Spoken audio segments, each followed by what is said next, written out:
All right, y'all. This is our second meeting with life coach and my guest, Refined Wisdom. How are you doing today?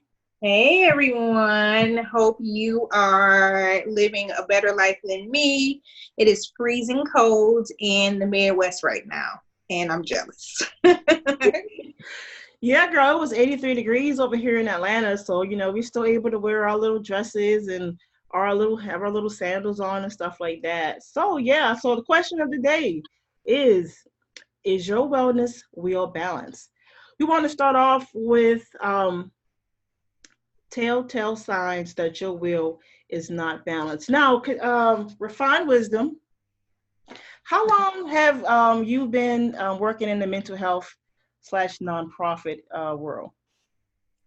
It's been a while, so I would say a little over 10 years, and that doesn't necessarily include me working for money. So I would say including internships and being in school, about 10 years I've been in the mental health field.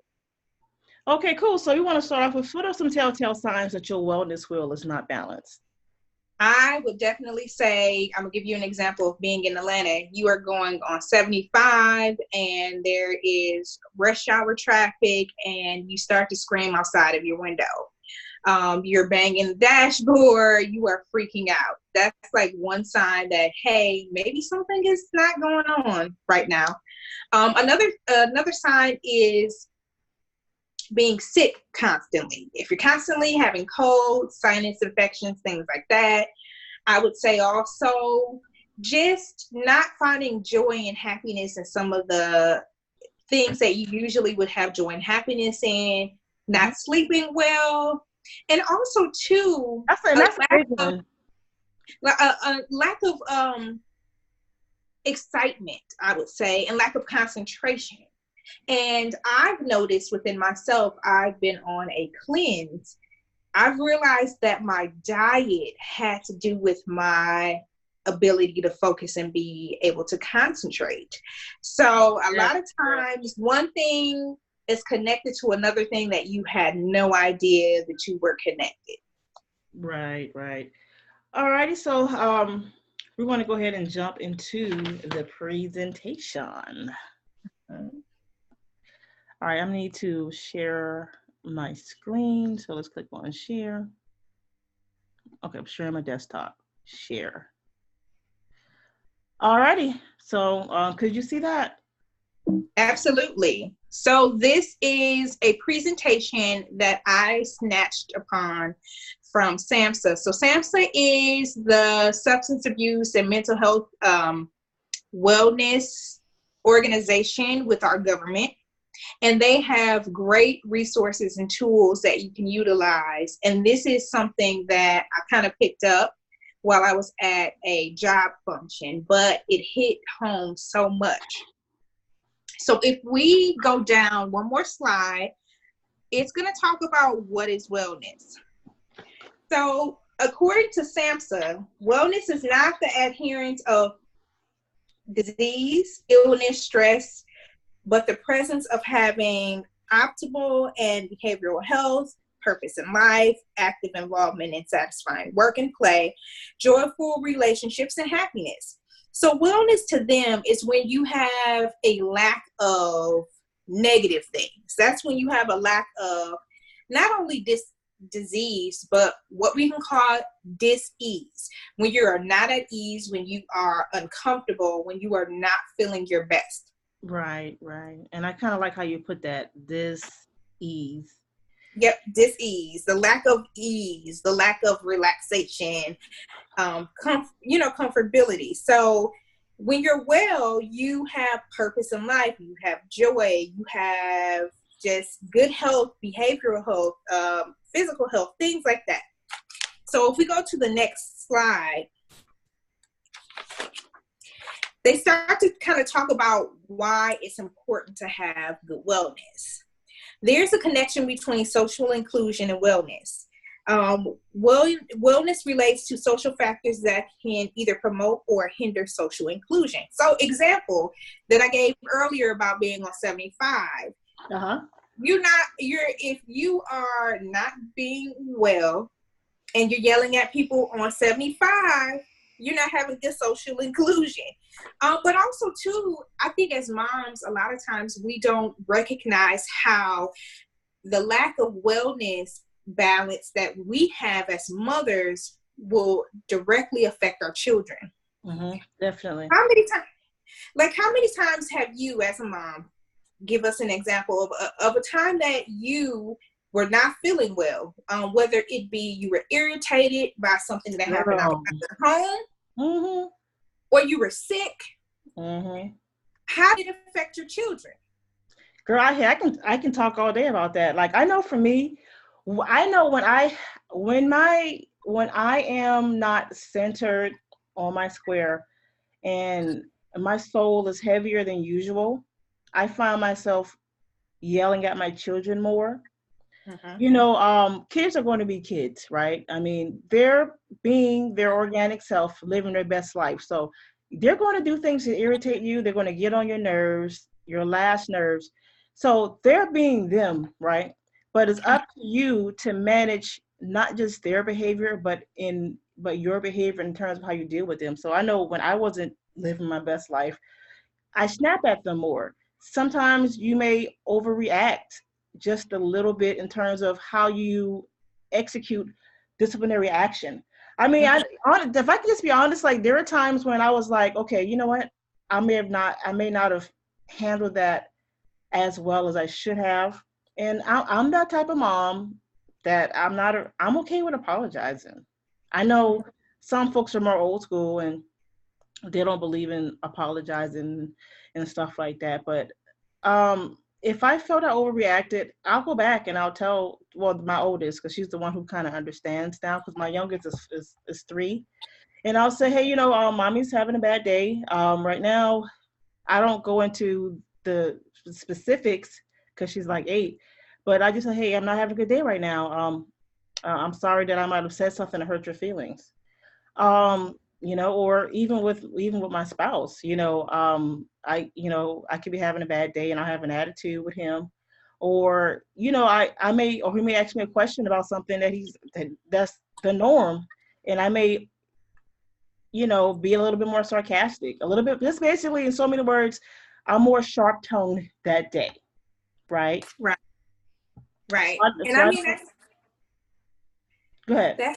that's a perfect example of how your wellness and how you are affects the other people around you. I mean, I had to use it as an example of being a mom, because we know, when you go to work and you're not feeling well and you're irritated by everybody there, that. You can see that when you are going to the grocery store and not really wanting to be bothered by the Mhm. clerks or by the other people there. But I think a lot of times we fail to remember how it affects our children and the people we live with and the people that we take care of. When we don't take care of ourselves, it trickles down to everyone around us, It whether sure it be does. neighbors, Yeah, it's a domino effect. everybody. It's a domino effect. Absolutely, I agree with that. And Absolutely. so there's one. Once you finish, there's a one very important point that I would like to make regarding the social inclusion aspect. Once Mhm. you're finished making your point. Yeah, absolutely. So that's my point. I just wanted to kind of, talk about how this can affect us that way. Okay, cool. So I want to talk to moms about like, okay, the social inclusion part, and we're talking about social wellness.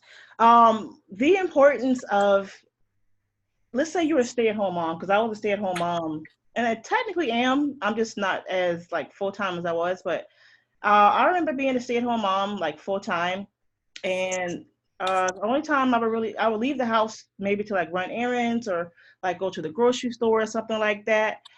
But there were periods of isolation that I just like my most intellectual conversation was with a child.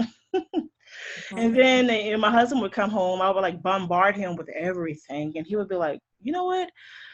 You need some girlfriends, or you need to find some type of organization to join, or something like that."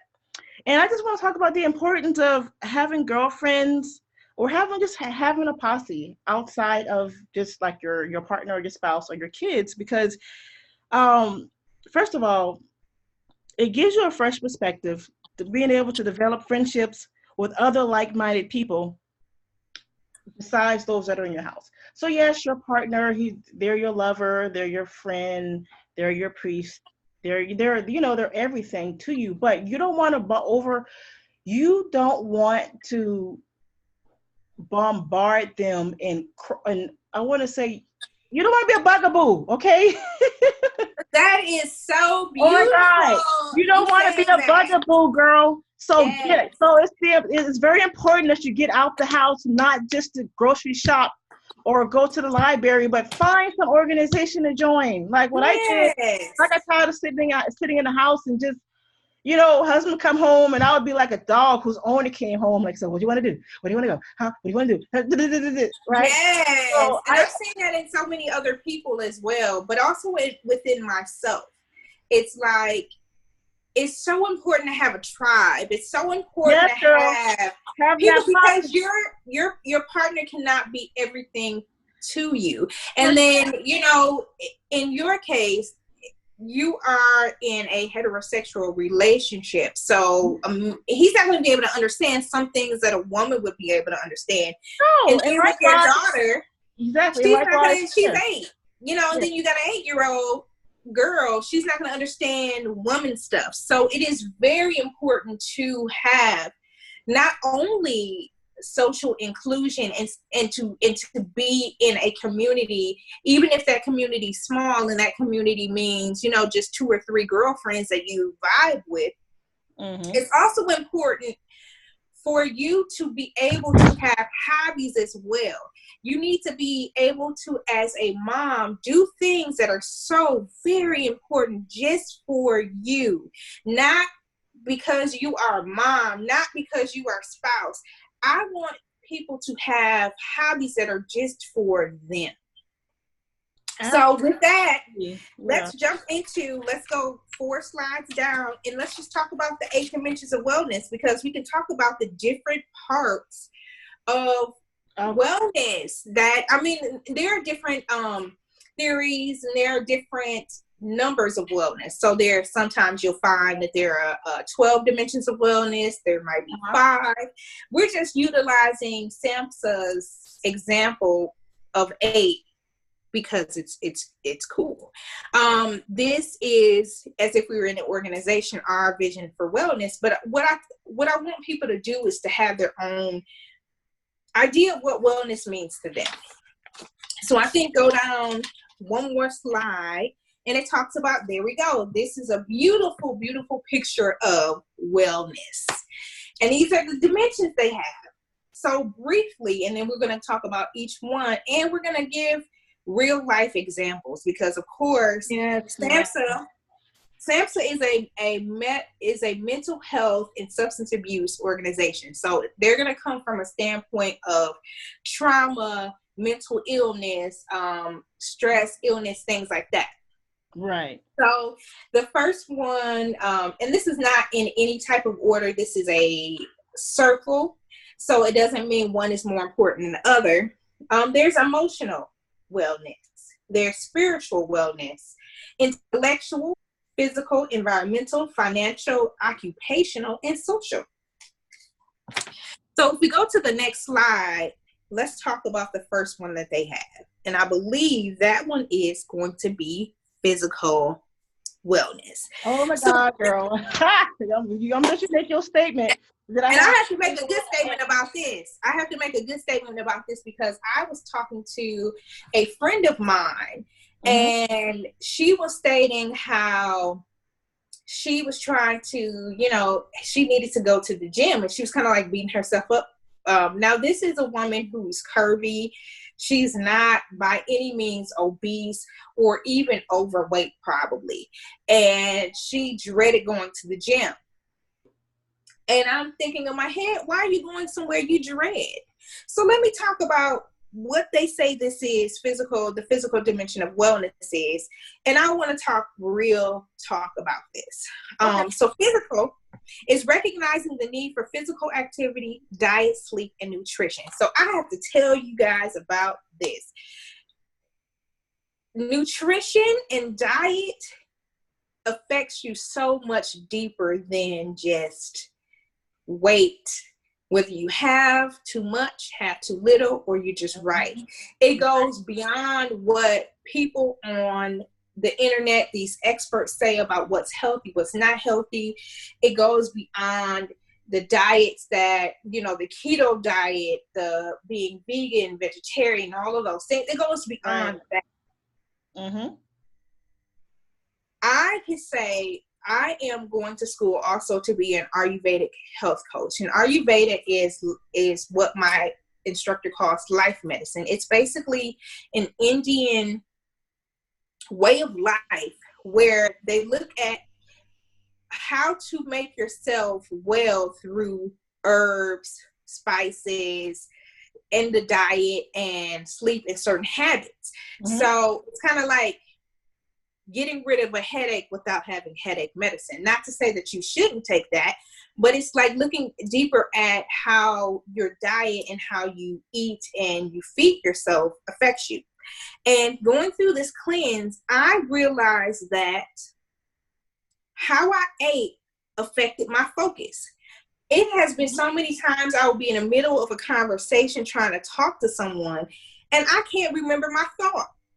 I would be trying to remember, and I used to have excellent memory. Mm-hmm. Could remember, you know, a name of something, and I would be so bothered. That happened to me lately. Oh my God! And I'm like, what is wrong with me? I'm mid-sentence, and honestly, I'm not 100%, but I'm fairly decent at articulating my thoughts. And I'll be mid-sentence trying to find out what's that word again. I'm like, what in the world? And see, I am, and I know you are, I don't know if you disclose this, but I'm a Virgo, you're a Virgo. We like to be on point. We like facts, figures, and logic. And it's very hard when a logical person cannot think of a word that they could articulate so well before. Right. And what I realized was it was because of what I was eating. Because as soon as on this cleanse, according to my body constitution, so there are 3 body constitutions, right? Really 4 when one is mixed all together. When we took out the things that was imbalanced, and I was just pretty much eating rice and beans 3 times a day. I wasn't eating, I call it creamer with coffee in it, because I would have so much creamer in my coffee that it wouldn't even really be coffee. When I stopped eating that, when I started going to bed at 10 o'clock at night, when I started doing Abhyanga, which I'll have to explain another time that we have a talk, mm-hmm. I could remember, I was on point. I could remember stuff right away. I could think quickly on my feet, all simply because of what I was eating. And also, too, with physical, I want to talk about this make this point important. Mm-hmm. Not everything is for everybody. You have to do what's best for you, number one. So don't let anyone shame you into thinking that you need to go to the gym 5 times a day to be healthy. You can dance with your kids for an hour. And to me, that cardio exercise is just as good as getting on a treadmill. I'm not saying that going on a treadmill is not great, because some people love exercising 5 times a week. Right. But you have to look at your life and what is going to help your physical wellness. You know, you might be like myself, a nature buff. I love being outside. I love walking outside on trails. I like hiking. I like being by water. And walking for 2 hours is going to bring me joy. And that's going to put my physical wellness in balance. And it's not going to be typical of what people are saying that I need to do. It's not going to be doing cardio kickboxing like others are doing. And you shouldn't be ashamed of doing those things. And you have to do what makes you happy as well. Don't beat yourself up about doing things that are boring or uncomfortable for you. Do what's comfortable for you. Sleep, oh my gosh, sleep is such an important thing. Mm-hmm. You need to, and I'm not going to say, sorry about that. I'm not going to say that you need to sleep 10 hours a day. I'm going to say you have to figure out what amount of sleep works best for you. If you feel like I can rock out in 6 hours of sleep, that works for you. You got to sleep like that, but you got to make sure you're getting all that you need. How you know your physical wellness is out of balance is when you start to be tired all the time, or when you have a little bit too much energy and you crash. Right. When you are constantly sick, that's when you have inflammation, like say for instance your nose is always stopped up or you're always cold. Those are indications that your physical wellness is kind of off, and therefore that's something that you have to take care of. My suggestion with this, just like SAMHSA's suggestion, of course, always seeing your primary care physician and figuring out what's going on with you. I think getting enough sleep is a big one. Yes. Making healthy food choices, but remember, food should be enjoyed. So make sure it's things that you like to eat. I feel like you have to also figure out, and we talk about this in our Ayurveda all the time, what your body constitution is or what your body is made of. Some people are not made to be vegan. Some people are not Yes, made to be thank you vegetarian. so much for saying that, because you know, I don't know if you heard of this before, but I know you will because of what you're doing. And this is a book called Eating for Your Blood Type. And Absolutely. certain blood types, based on how they're wired, based on their molecular structure, they have to have a certain amount of protein to Absolutely. function. And then other blood types can go cold turkey without it. Right. Yeah. And it's also like with constitution. So in Ayurveda, and I'm just using this as an example because of what I'm learning, is that there's Vata, Pitta, and Kapha. And I'm Vata. So I'm the type of person who I need protein. I can get protein different ways, but I can't have dairy. And it's not that I have an allergic reaction to dairy. It's that I have a stuffed nose all the time. And as soon as I stopped having dairy, because that was a part of my cleanse, my nose wasn't stopped up. I could focus because I can't have dairy. But there are people who need to have dairy. And it really, to me, the best thing to do is to go and deal with your physical health based off of who you are as a person and what your body and mind needs for that. It has to be tailored to you. So that's enough about physical dimension. Let's go to the next slide, which I believe is emotional dimension. Oh my gosh, Yeah, this is so important. hey, no, I'm not trying to like extend it out too much. But can I add just a little something to the physical Oh dimension yes, part? yes, absolutely. And it's more like a real life example, like for me. Like, okay, for like you mentioned earlier about physical dimension it's a lot bigger than just weight and diet. It goes beyond your physicality. And for me, there's this expression called exercising your demons. And what we're talking about is when if you're the type of personality that deals with a lot of stress, that deals with anger or rage, there are some physical expressions that, in terms of exercise, that you can do to channel and redirect that energy in the right place. Like I know there's a girlfriend of mine. She does kickboxing. That helps her channel any type of rage or any issues that she has. For me, um, I love dancing. Like I am a child of the '90s or whatever. The '90s, pretty much that decade shaped everything about me and what I do. So I enjoy dance. Also, a good run is a way to get rid of those those negative, very very high profile emotions like anger and others. And another thing that I'm getting into now that my husband's been doing for a little while is yoga, and it's nothing more. It pretty much involves just stretching of the ligaments Mm-hmm. To help you, to kind of help loosen you up before you start the day and give you that extra boost that you need. Another thing, my mom, she deals with anxiety, and Mm-hmm. I know this will work for her is she walks around her community. When you have a lot of troublesome thoughts and things that like bombard you in terms of worryation and all of that, Mm-hmm. taking a good walk just around your community, you're able to clear your head. Think about, people that get angry, they be like, look, I'll be back, I gotta take a walk. When Mm-hmm. you're exercising, right? But there's a It releases spiritual, endorphins. yeah, it's releasing endorphins. So there's a chemist, biological and spiritual aspect to the Mm-hmm. physical dimension that goes beyond just the appearance on the outside, but you're dealing with your ish that's in the inside as well. Mm-hmm. But yeah, so that's pretty much what I wanted to just kind of add to that. So I wanted to just add this, and it actually goes with emotional wellness. mhm, Yoga is actually for your mind.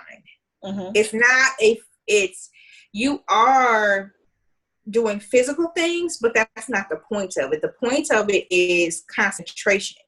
right, And if you think about it, in order to do certain in transformation, so what you're doing is you are concentrating on transforming yourself into for like tree pose, for example, you're concentrating to transform your body into a tree.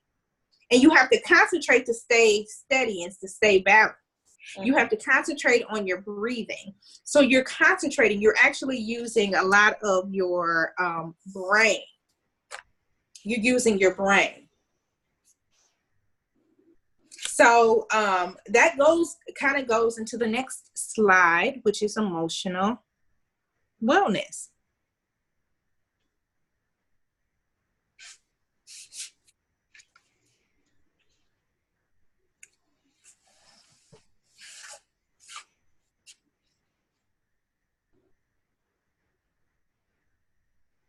I can email you the link if you are interested.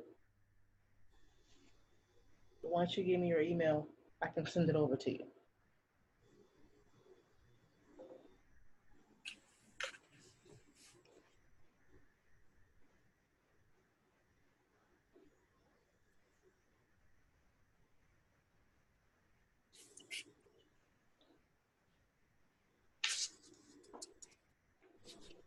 Alrighty. Okay, so the next slide is emotional dimension of wellness. Okay.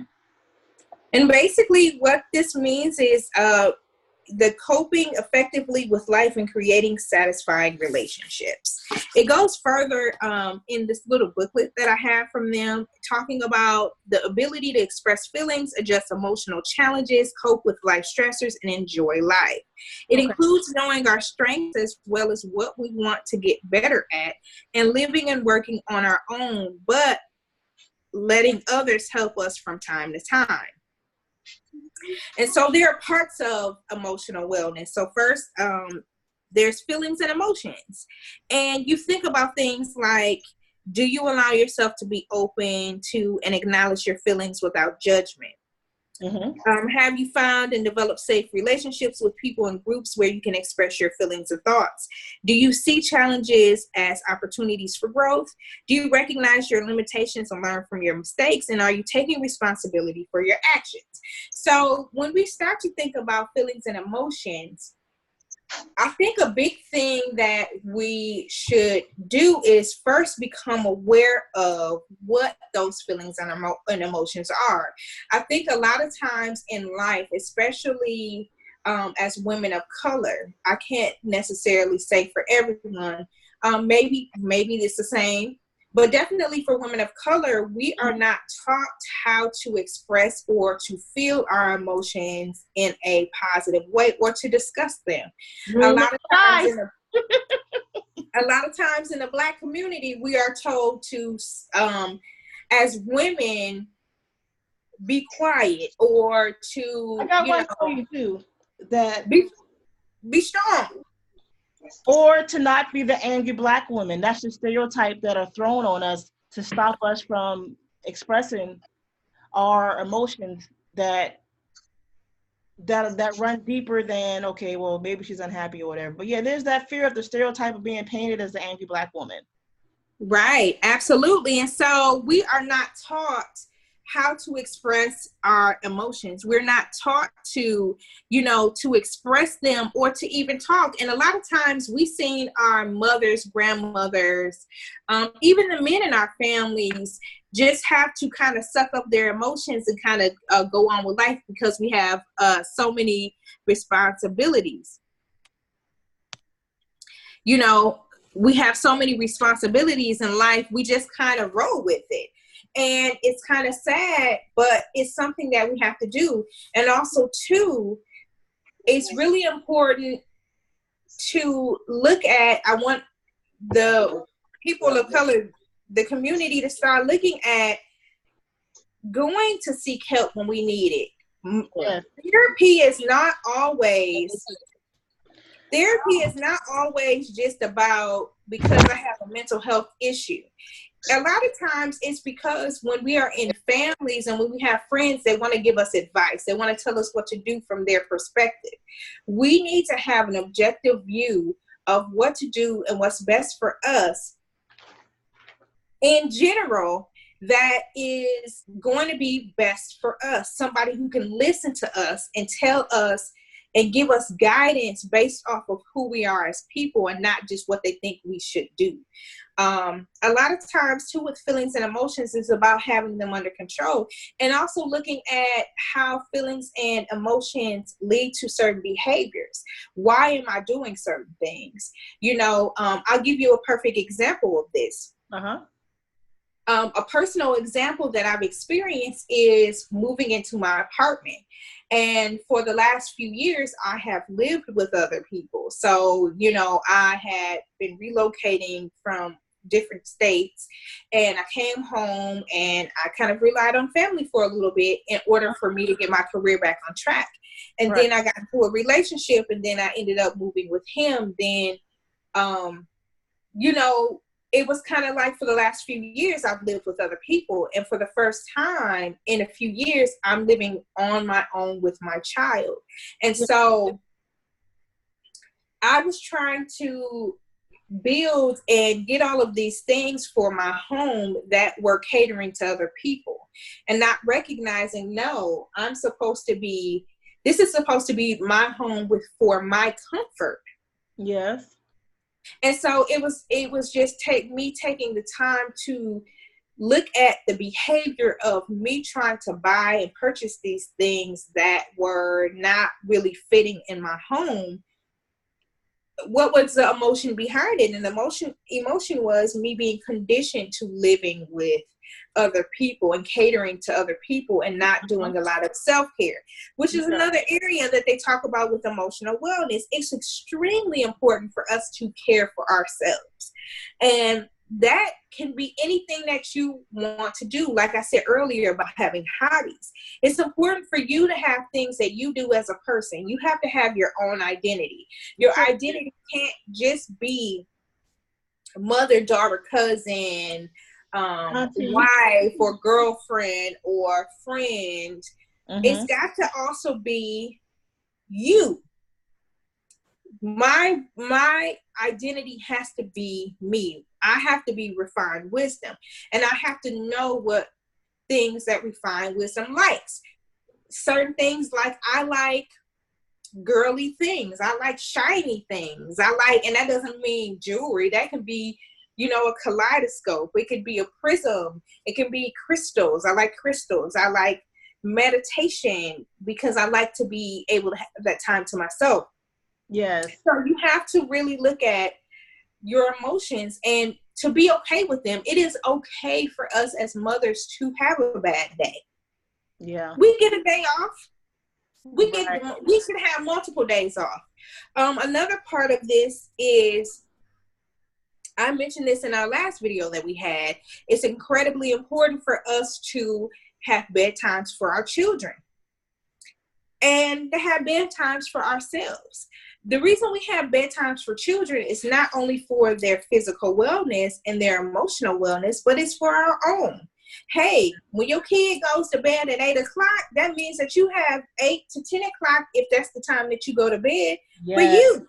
girl, I got You something got to time say. to read, Yes, watch trashy TV, watch good TV, yeah, do whatever you need to do in those times. That is your time. That is to take care of yourselves. And that is so incredibly important, to have a day-to-day routine. routine of things that you as a person do to make you feel well.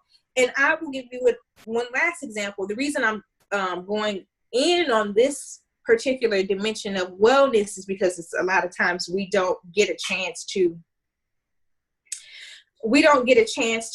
actually express this. It's incredibly important because I had experience seeing a couple of people in my family retire. And with their retirement, they didn't have hobbies, and it really harmed them. It really harmed them because, my aunt, for example, she had decided that she was going to, when she retired, to help my grandmother and my aunt. The problem that happened with that is that my aunt and my grandmother passed away within a few months of each other. Wow. Okay. So her whole idea for what she was going to do when she retired had fallen apart because the people that she was relying on passed away. And so it's incredibly important for you as a person to have an idea for, what do I like doing? My mom is a perfect example of not knowing what things she likes. So when she's not in a relationship, she doesn't know, like, what do I like to eat? Where do I like to go? What can I do alone? Those are important things to think about. And, that's very important. Stress is another part of this. It's asking, are you learning to manage stress? Are you learning to manage stress? How are you dealing with that? What is causing the stress?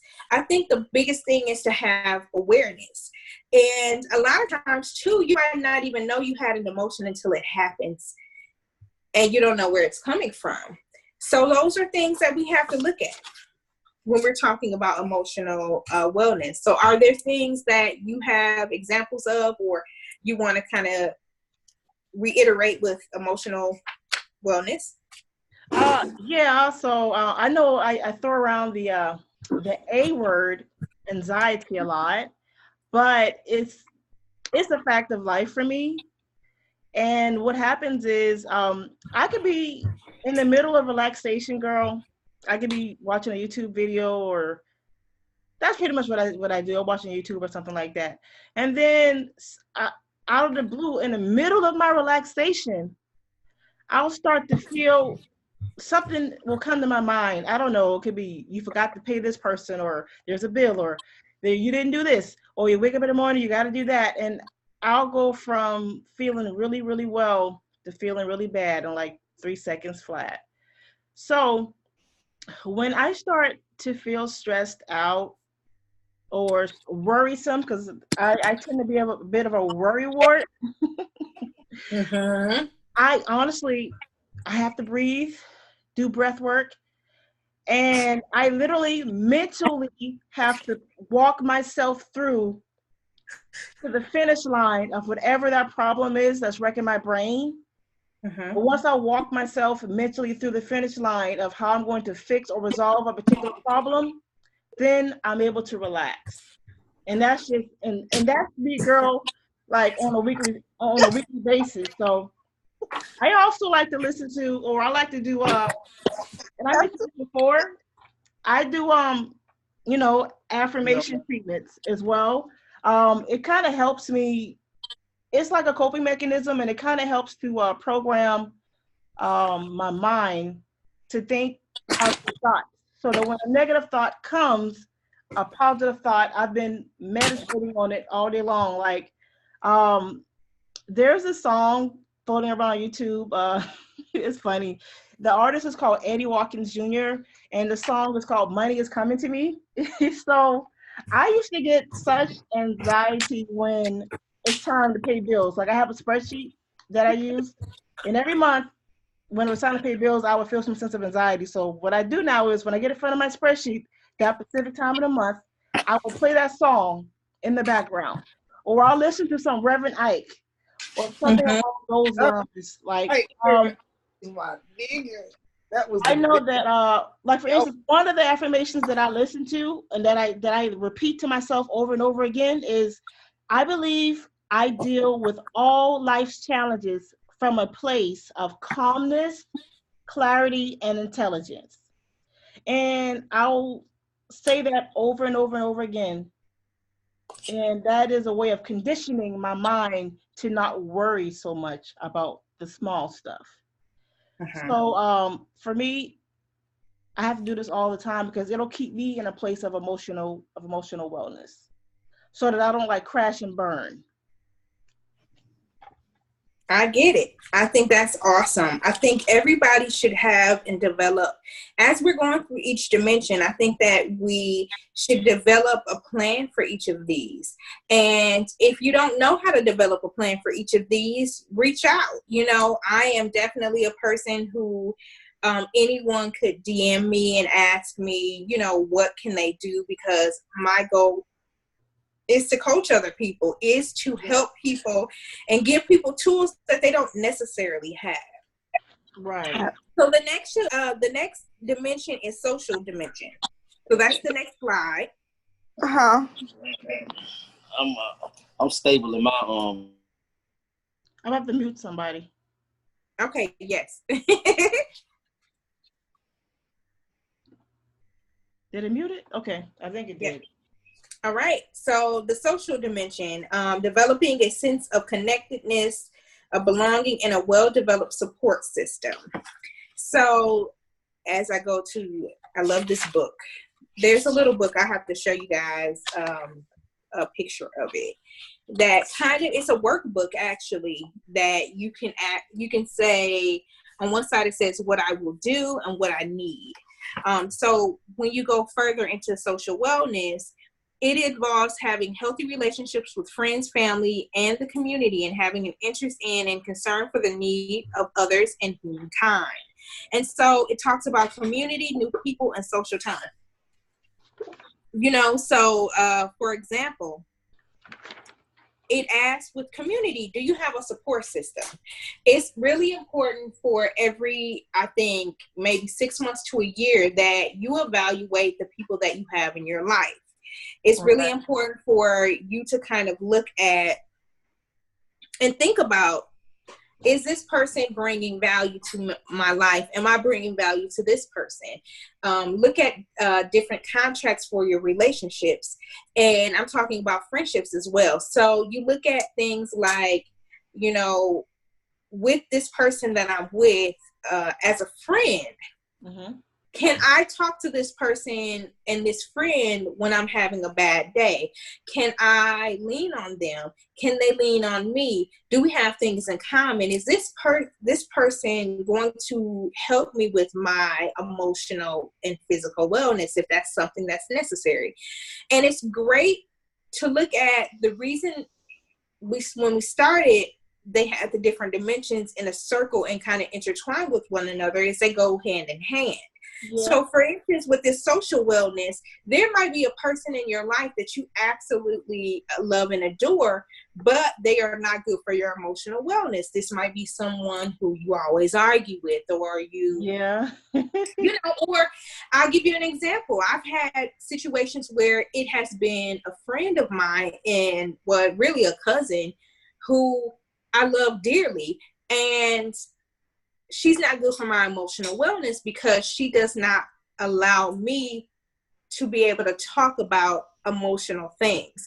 So if I'm having a bad day, she's not someone that I can go to and get emotional support from. And so that's what the social wellness is about. It's also about new people. Are you getting out and meeting new people? You talked earlier about how there was a situation where you know, being a stay-at-home mom, Mm-hmm. you needed new people. You needed a place to go. And that's kind of why you created the Atlanta Circle with Moms. You Uh-huh. created this whole thing because we need to have support from one another. We sure do. We need that. I call it essentially bonding, Mm-hmm. and you draw strength from one another, because even guys need it too. They need that time to hang out with the bros and talk about things that only men would understand. I know at the bottom they talk about join a social group or a club and a volunteer group. And of course, Atlanta Mom Circle is one of them. But before I created Atlanta Mom Circle, Refined Wisdom, many years back, and this is how I got on the track to even meeting some awesome people from the nonprofit world. I volunteered.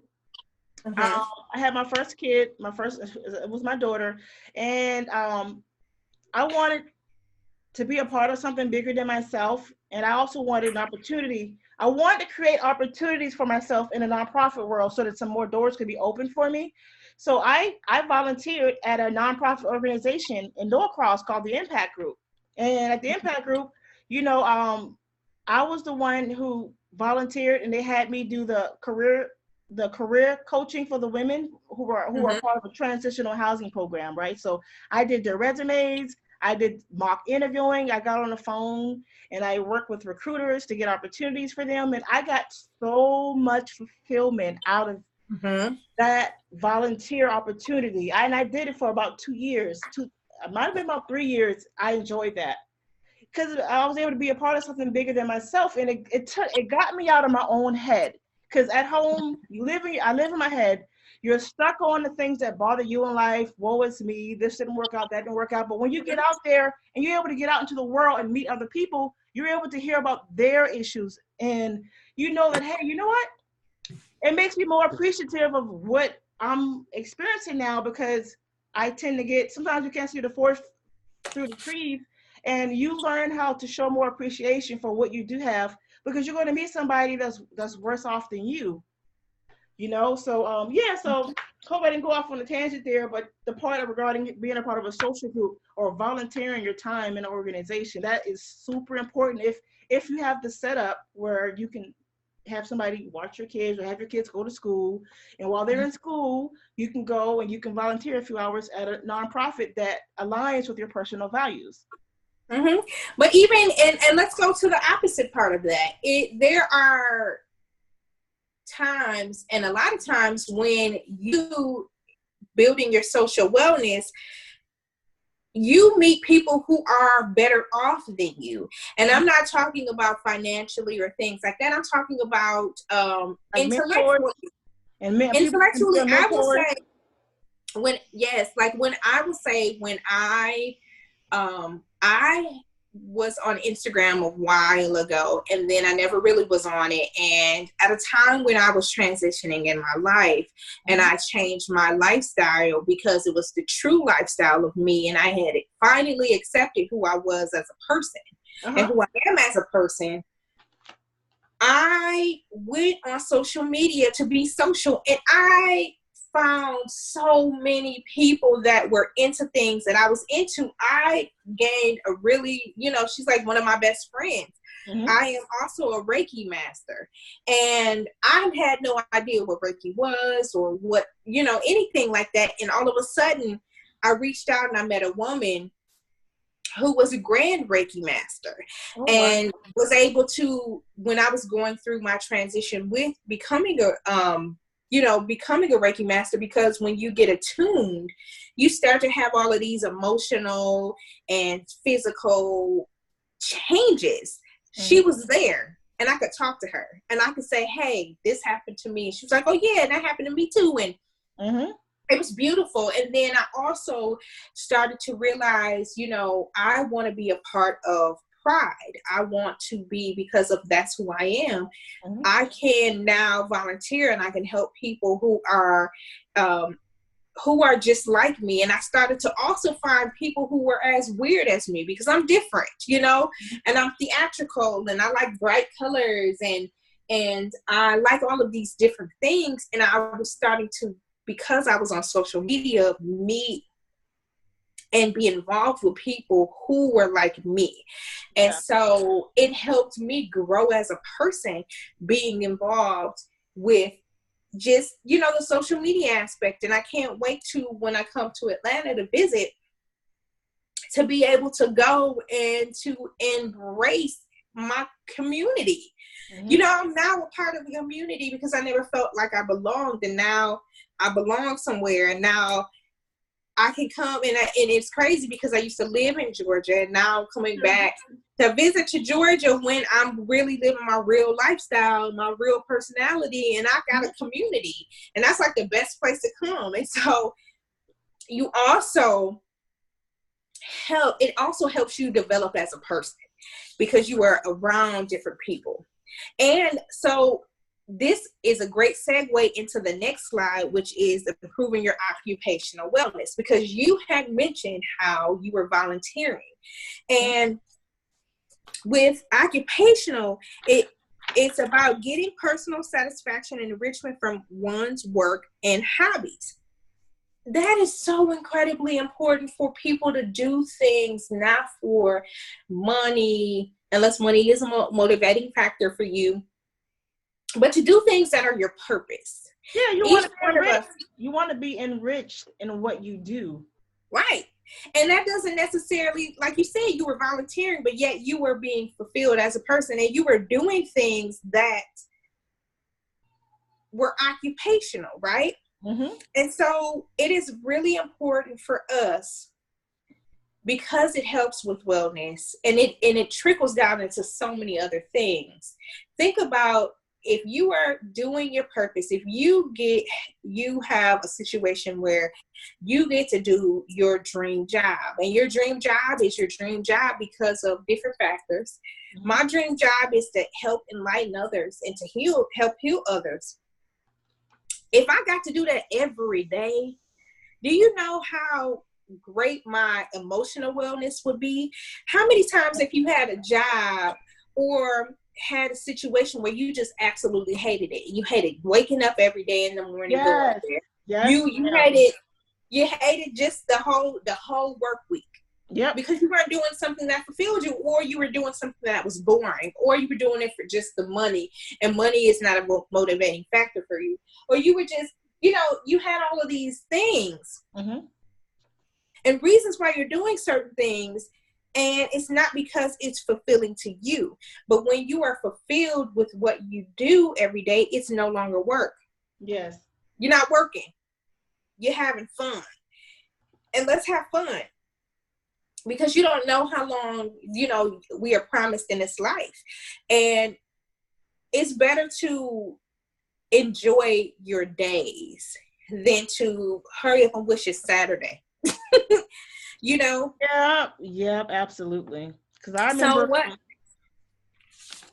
So what they're saying when it comes here is there are different areas, of course, in occupational wellness, like the other ones. Mm-hmm. Area is work relationships, balance, and accomplishment. So work relationships, oh my gosh, I know that some people might not like this, but I think it's really cool to have work friends. Because with the work friend, that goes with your social dimension of wellness. You have someone you can talk to when you go to work. Yes.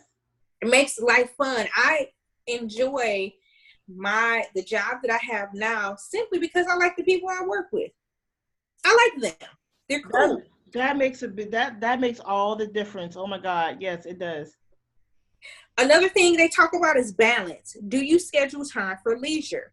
It's really, oh my gosh, really important to not overwork yourself, because that's going to cause an imbalance in your occupational wellness, your emotional wellness, your physical wellness, because you're going to be stressed out and you're not going to be able to sleep. All of the different dimensions. You have to have a balance. Your work has to be a part of your life and not your total life. Yes. You can't put your life into work, because not just simply because, it's unhealthy, but really because it's not permanent. Everything in life can change at a moment's notice.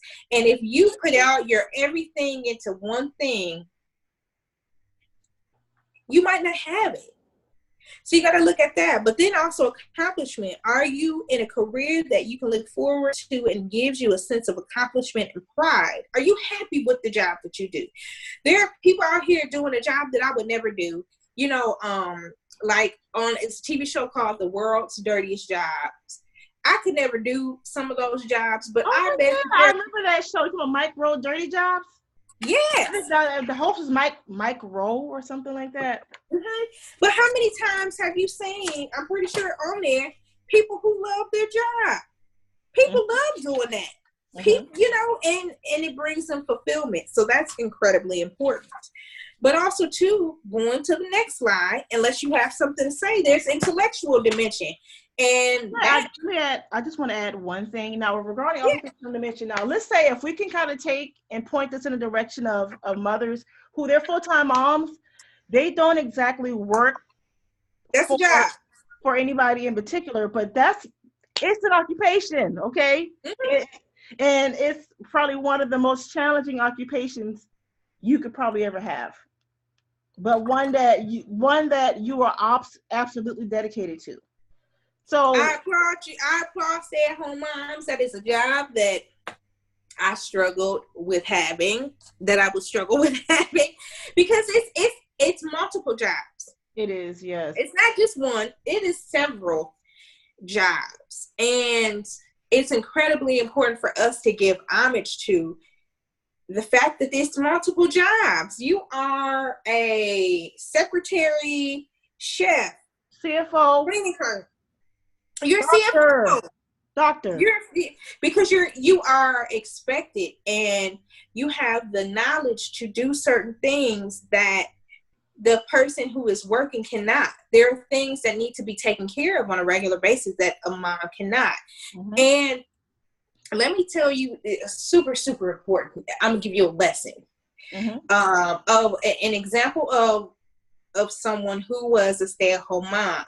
And you have seen Lifetime movies about this as well, where she is an incredibly creative woman, amazing creative woman who is creative in multiple things. She's able to do clothing. She was going to have a clothing line. She's able to sell jewelry. She is doing events planning now. Oh man, but sounds like somebody I want to aspire to be like.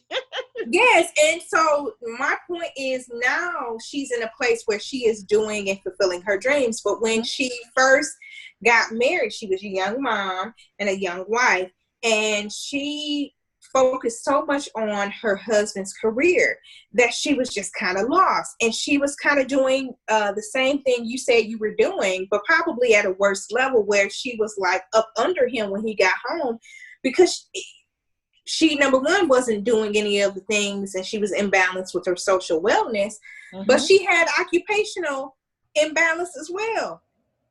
She wasn't going to school for these things, or having a job or her own business doing these things at first. And it really took a toll on her life. And when the divorce happened, it was kind of devastating for her, because she no longer could just sit there. She had to figure out, okay, what's best for me. And it's really important for moms. You have so many creative talents, to utilize those, to have them in your own business. Absolutely. Start a business. If you are a woman who can cook your butt off, make home meals, because there are women out here like myself who I don't always have time to cook. Wouldn't it be great if you had pairing it up with social wellness, where you had a tribe of women, and one had a talent in cooking, one had a talent in organizing, cleaning up, another had great organizational skills for scheduling and things like that, and you all came together and you all helped each other out in the areas that you were not as good in.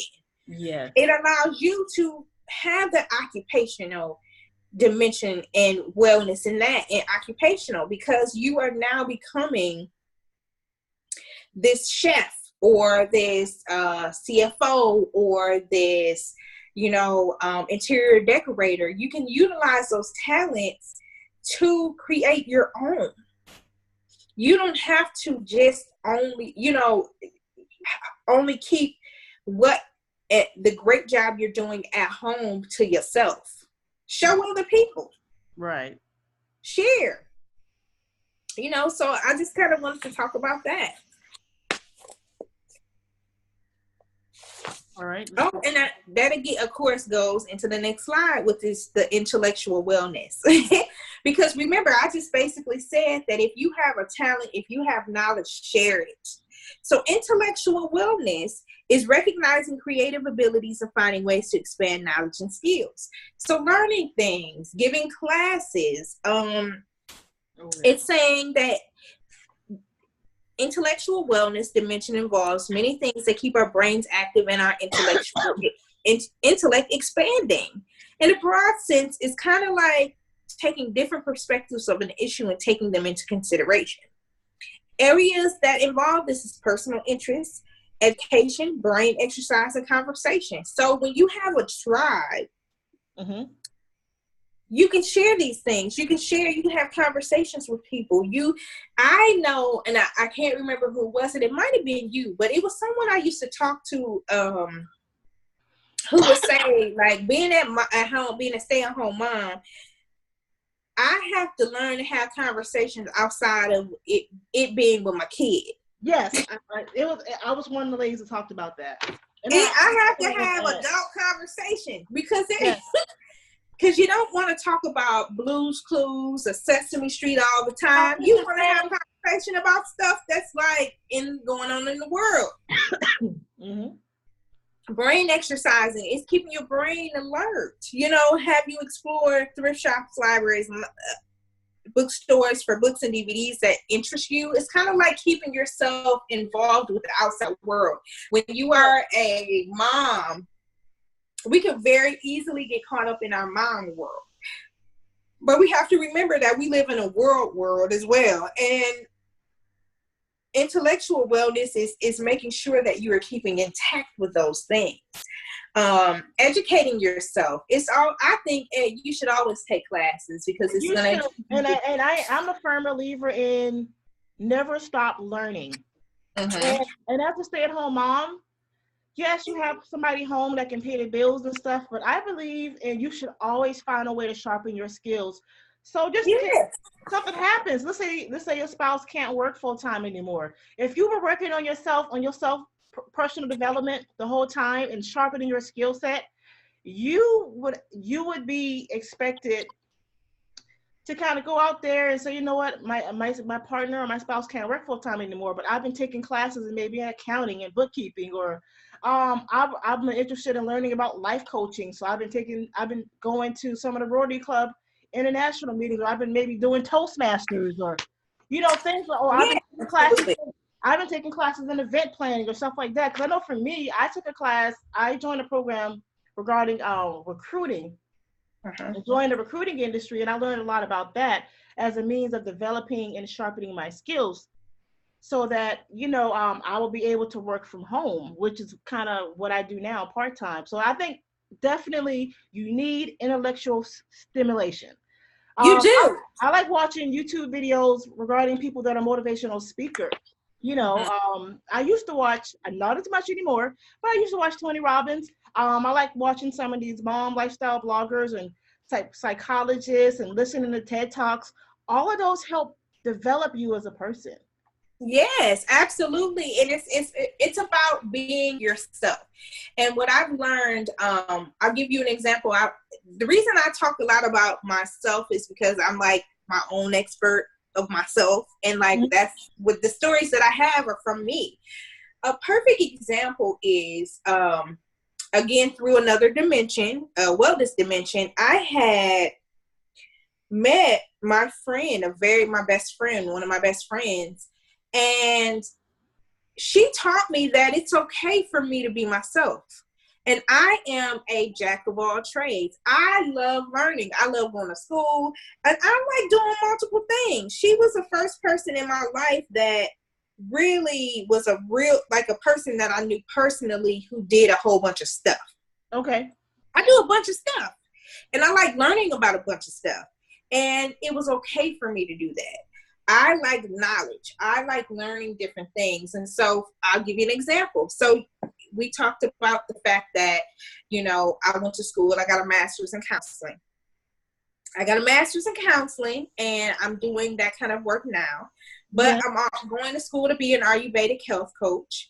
I'm also, I got one more training to be a Reiki master. I'm a advanced practitioner. I plan on becoming either a hypnotherapist or a guided meditation instructor and a yoga instructor.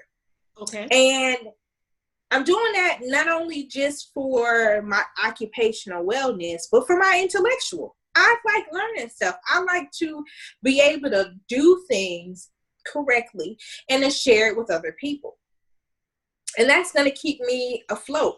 And with my modalities, I'll be able to go into different things and expand upon that. But it's incredibly important. And how you know you are not being well in your intellectual dimension is if you're bored. Yes, you're bored and you feel, oh, I feel so just sluggish. I'm sluggish. I'm isolated. You feel some type of discontent. Because I know for me, I started feeling discontent, right, in life. And I just felt like there's got to be more to life than just changing baby diapers and cooking meals. I was like, oh, I got to break out of this role. It's good. I appreciate it. I'm learning a lot from it. But I had to go out here in the community, and I want to attend some of these women's empowerment meetings and meet up with mompreneurs, which I am very much interested in, like mom and entrepreneurship. I love learning about that. And yes, and my friend is great at that. Like my friend is like, she wrote a book about being a mommypreneur. Love it.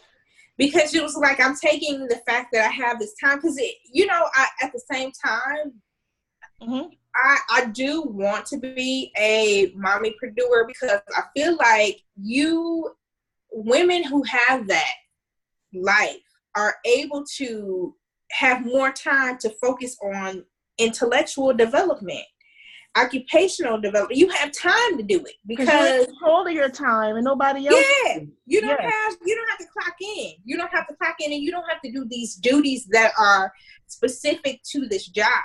Yeah, you get, when your kids are taking a nap, or when you're lucky like you are now, and I am. We have older kids.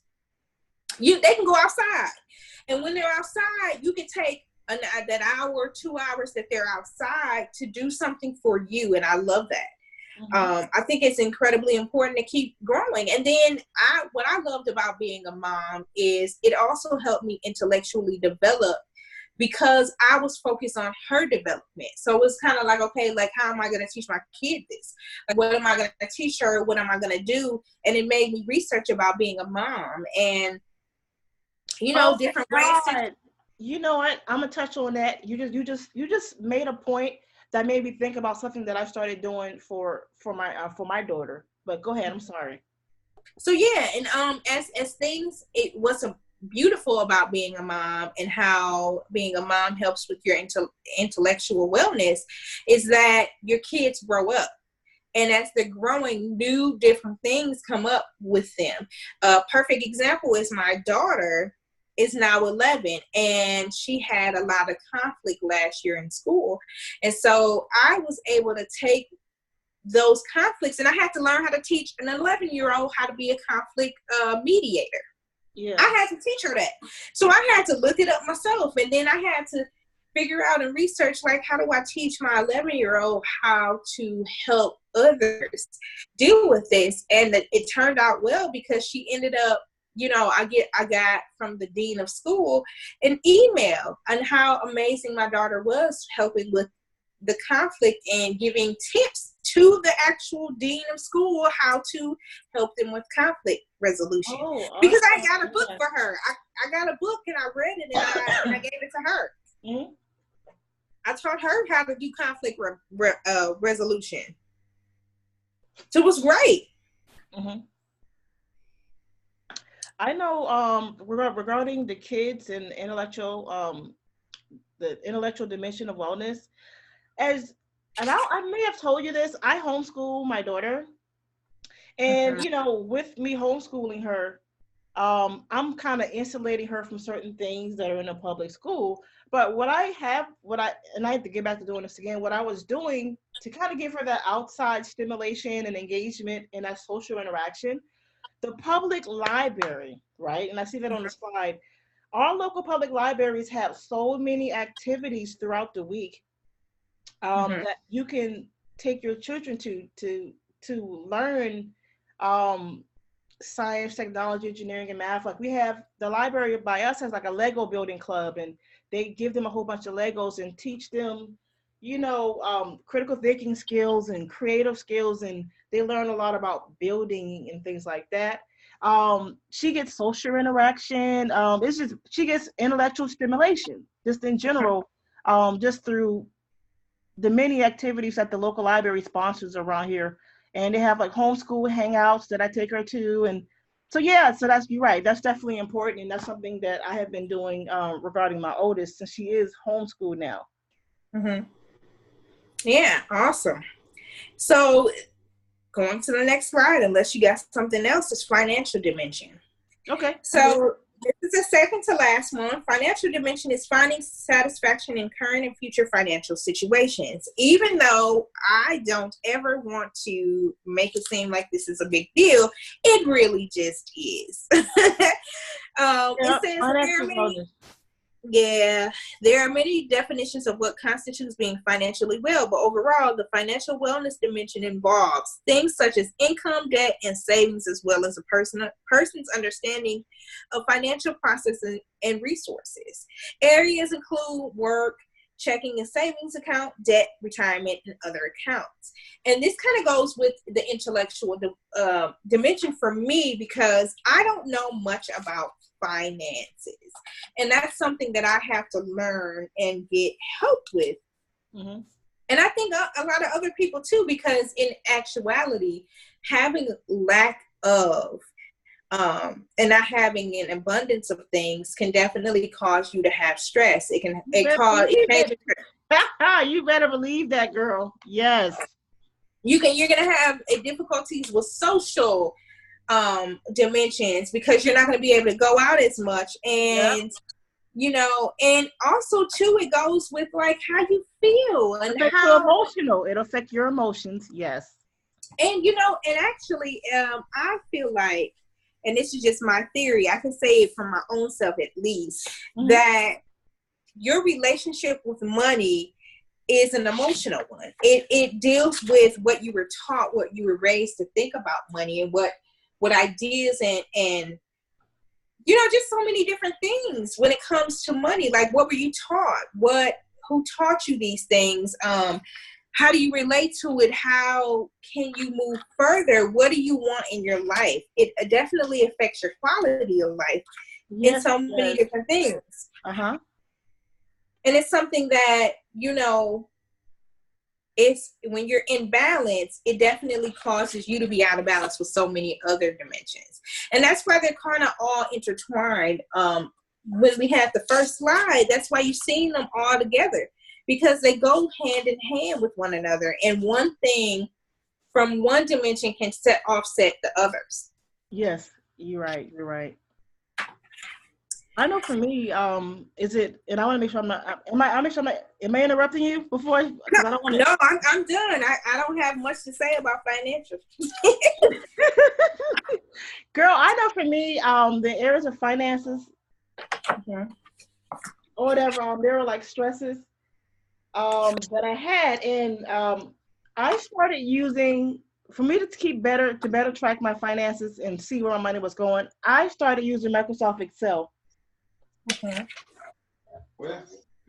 And Microsoft Excel, along with just kind of doing better bookkeeping and all that, is to kind of help me get more on track regarding my money. So I'm able to really see where a lot of it is going.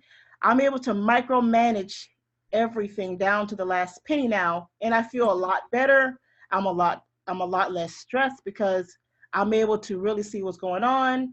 and kind of create goals around that. That's awesome. That is so amazing to do that. And it's also, you know, about being creative too, being creative about budgeting and spending, be with someone who specializes in things. And I am such a cheerleader for, if you don't know something, to seek somebody who does know it and seek their help. So of the last two, the next slide, this is the second to last one, is environmental dimension, right? Mm-hmm. So on here it's saying access to clean water, air, food, preservation of the areas we live, learn, and work, occupying pleasant, stimulating environments for well-being. So of course, when we think about environment, we are thinking about, sometimes we might be thinking about the global idea of environment, but we also got to think as moms about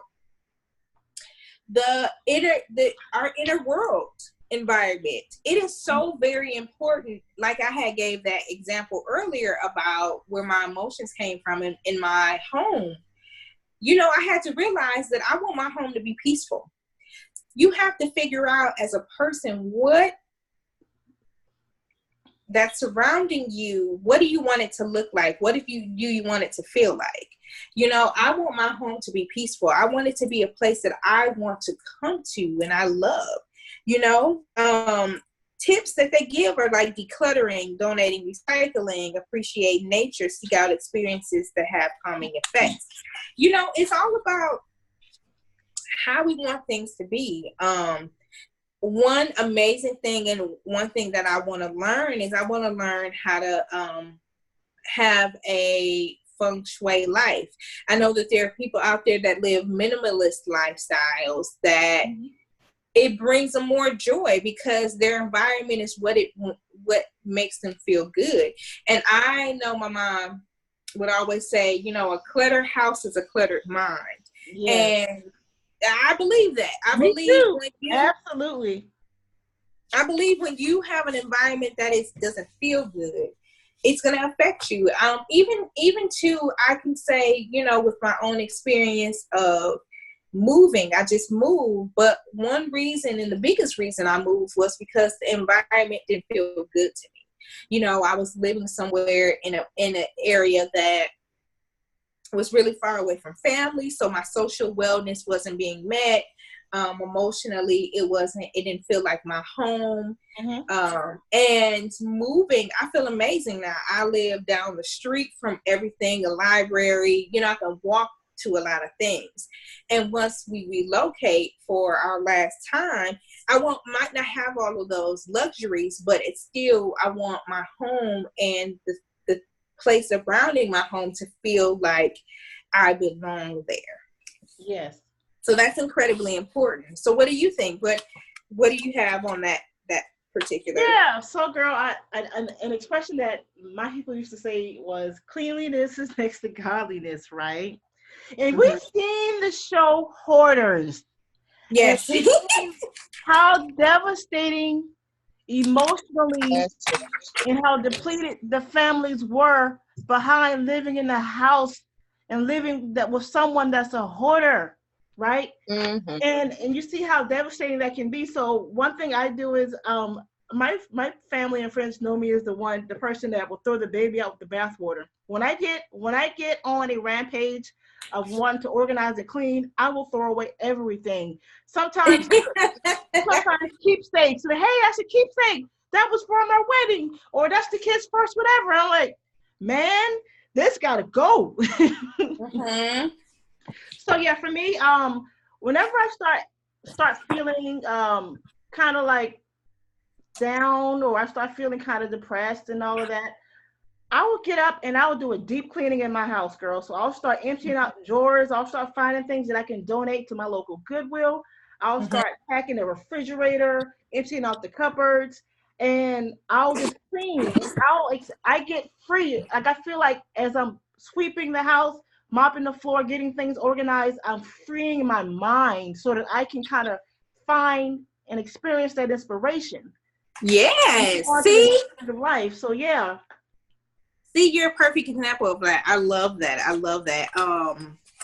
It's very freeing for me as well, because like I said, I just moved into my own place and I've lived with people for a while.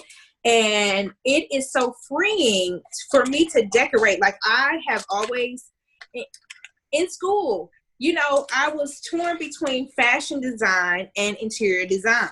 And now I finally get to I could decorate the way I want to decorate. Like, you have no idea how amazing I am about to feel about the simple fact that I get to decorate my house the way I want it to look.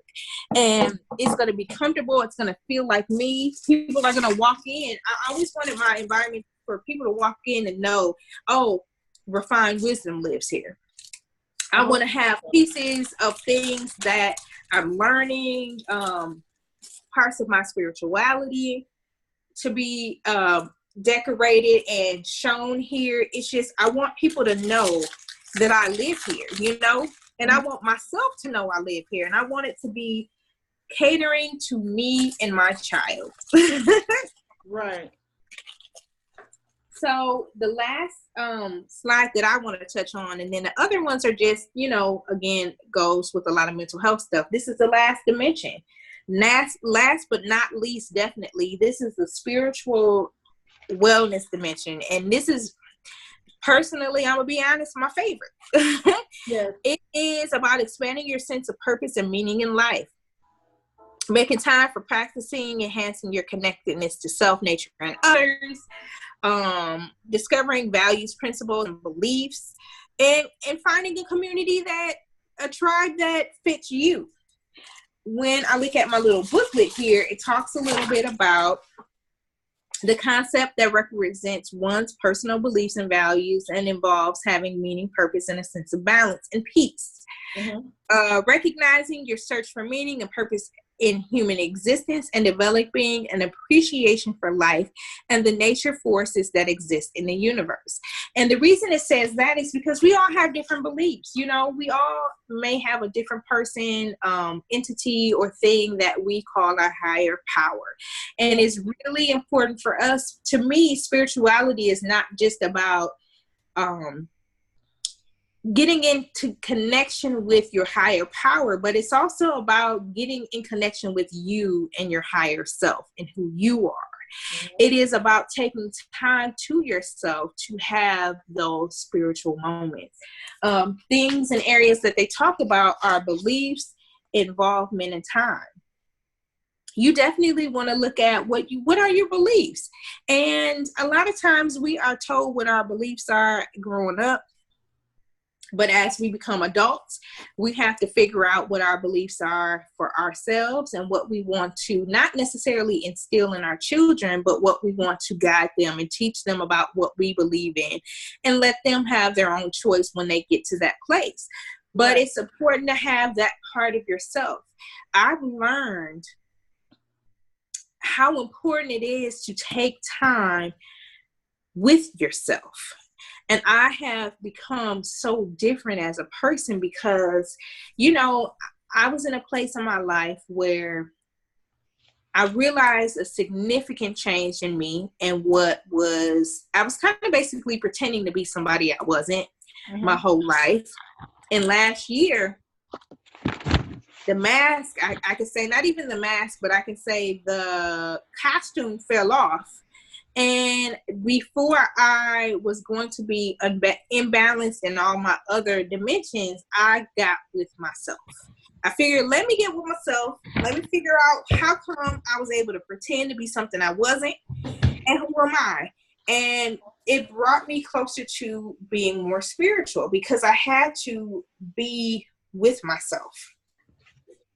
So the ways that you know that you are in balance is like you have this deep sense of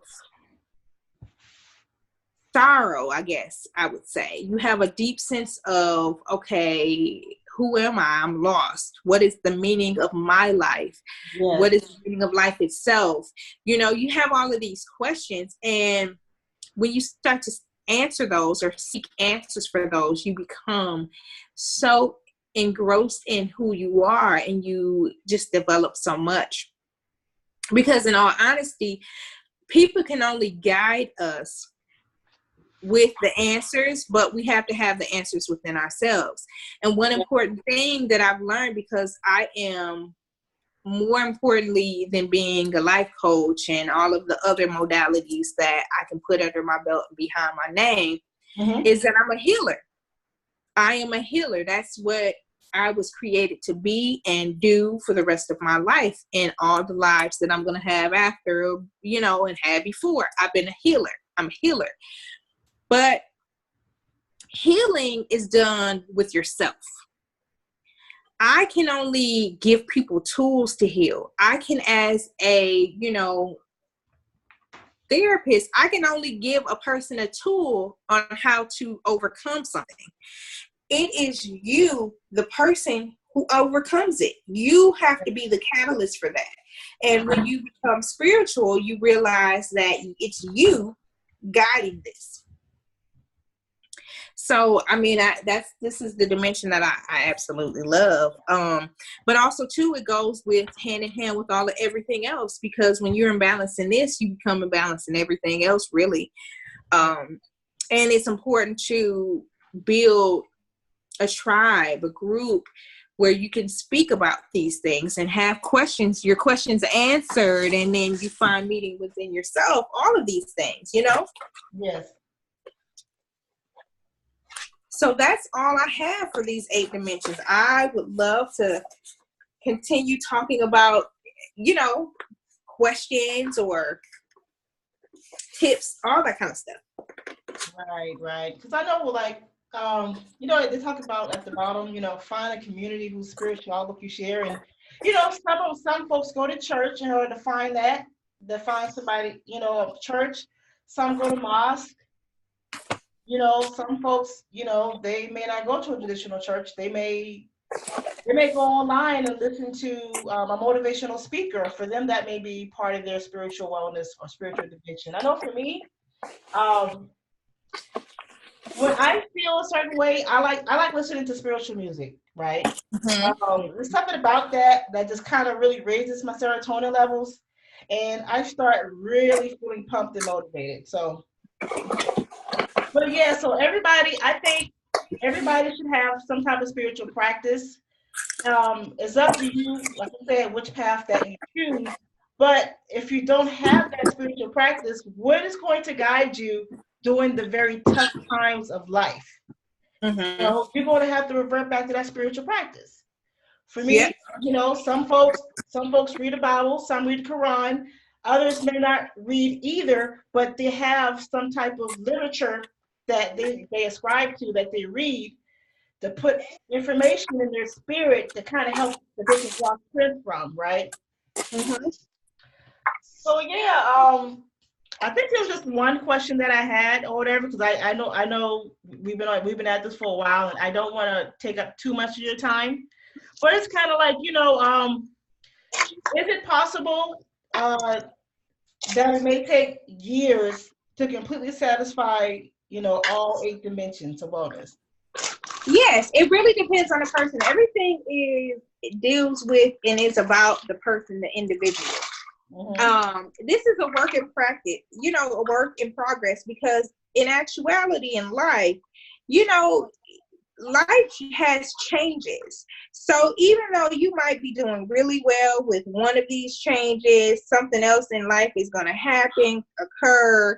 So it is really, it's going to take time. It's going to take you years, because simply, like, life happens and things change. And a lot of them, as you've seen, are interchangeable and they go hand in hand. So what ends up happening is that as you grow as a person in one area, it's going to help you grow in another. And sometimes they're going to be together, you know, social and emotional might go together, because you might have had an emotional imbalance because you didn't have anybody to talk to. And as soon as you talk to somebody, both of those become balanced. But sometimes you're going to have to work on one thing at a time. And so it could take time throughout, you know, life to take care of all of this stuff. Right. Okay, so I just want to thank Refined Wisdom for her very valuable time. This is like Yes. this is like her second time podcasting with us, and she said she'd be more than willing to come back in the future to do some more of these live streams with us because she offers very very valuable information. She has a lot to say and just a lot of valuable information to offer for those interested in life coaching. So. Um, So, Refined Wisdom, can you kind of once again let them know how to contact you? Let's say they have questions about these 8 dimensions of wellness, or they have an interest in maybe like counseling or some of the services that you offer. How can they reach out to you? Yes, I am on Instagram at Refined Wisdom, REFINED I'm also on Facebook as the same name as Refined Wisdom as well. Okay, cool. Well, that is going to conclude it for our presentation. We will be resuming probably in another 2 weeks. And I hope everybody have a good night and a beautiful week. Bye. Have a good night, Bye-bye. guys.